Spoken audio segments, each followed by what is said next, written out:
A verse from the Bible that will inspire and energize the candidate in his or her walk with the Lord. It is my ardent hope and prayer that our text for this service will serve that purpose. Psalm 1, verse 1 to verse 3.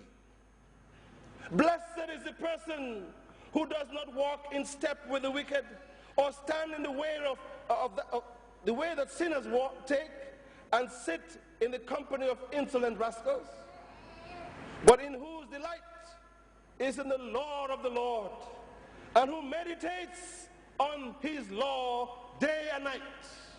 That person is like a tree planted by streams of water, which yields its fruit in season, and whose leaf does not wither, and whatsoever he or she does shall prosper. There are 150 psalms in the Psalter. The Christian church inherited this precious treasure from Judaism. The Anglican section of the Universal Church is renowned for the setting of these psalms to music. In many of our cathedrals worldwide, psalms are chanted daily during song matins and even song. The psalms, my dear friends, are still being used in Jewish worship today. The psalms capture in beautiful poetic form the main message of the entire Old Testament. And what is the message of the entire Old Testament, my friends? One, the importance of God's law. Number two, the belief in the coming of the Messiah. When Christians use the Psalms, the ethos is obviously rather different. Oh yes, God's law is paramount. Will always be. But as interpreted by the Son of God, who has already come, lived among us, died on the cross for us and our salvation. Lived among us and died on the cross for us and our salvation. And who, on the third day, rose again victorious from the grave, and now reunited with the Father, from whence he came, interceding for us, according to his interpretation of the Psalter. Psalm 1, therefore, my friends, is an introductory psalm to the entire Psalter. The Psalter of 150 psalms. And the theme is this: uphold God's law and look forward to the coming of the Messiah. That's the theme of Psalm 1. Uphold God's law and look forward to the coming of the Messiah. Perfect introduction.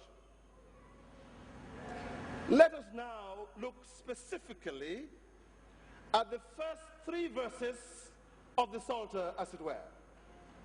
Candidates, please pay particular attention to the author's advice on how to live a happy life that is pleasing to God. Blessed, happy is the person who rejects, who says no to the urge to do evil when Satan's agents persuade you to do what is wrong. Yes, happy is the person who rejects, who says no to the urge to do evil when Satan's agents, and who are they? Then they come in the form of bad friends and irresponsible parents. Avoid evil is the good piece of advice, according to Psalm 1, verse 1. The very first Psalm of the Psalter warns also of the progression, or rather the progressive steps of evil. You know, evil develops.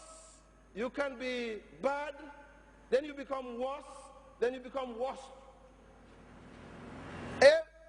Evil has a way of promoting you or degrading you, or it moves. Now listen to it. It says here, first you join, then you begin to walk alongside, and at some stage you are so qualified that you can sit among the gurus of evil.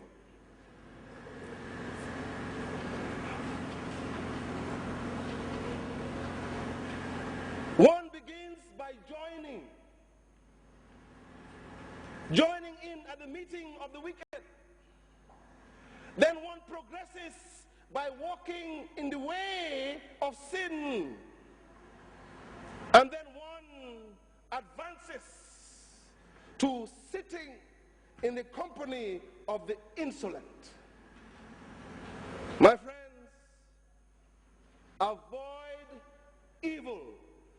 Do not even join in the first place, warns the first Psalm of the Psalter. But then the warning follows by good advice, backup, and the results of following good advice. Our text shows how to avoid evil. Follow the law of God and make it your rule of life. If you do, true happiness will be yours. And this is the evidence. You will be like a tree planted near running water, yielding good fruit in due season.